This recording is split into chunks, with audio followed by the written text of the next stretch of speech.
আসা হলো কিছুক্ষণ পর মালাকুল মাউত সাইয়েদনা সুলাইমানের কাছে হাজির। সাইয়েদনা সুলাইমান বললেন, ও মালাকুল মাউত, কই ছিলা? কই একটু আগে হিন্দুস্তান থেকে আপনার ওজিরের রূহ কবজ করে আসছি। সুবহানাল্লাহ পড়ে। এটা আবার কেমন কথা, তুমি ওইখানে গেলে কেন? কয় রব্বুল আলামিন কিছুক্ষণ আগে আমার কাছে পায়গাম পাঠিয়েছে, যাও সাইয়েদনা সুলাইমানের ওয়াজিরের রূহটা কবজ করো।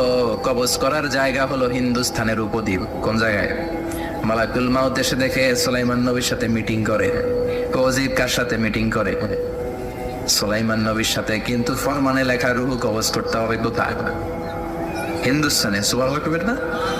এই জন্য বড় বড় চোখ করে আমি তাকিয়েছি আর মনে মনে ভাবলাম, টাইম তো নাই, কারণ মৃত্যু তো অন টাইমে হতে হয়। এখনই ওর রূহ কবজ করতে হবে। কেমন করে ওইখানে যাবে আমি জানি না, আমি আগে চলে যাই। মালাকুল মাউত চলে গেল, যে দেখে ওই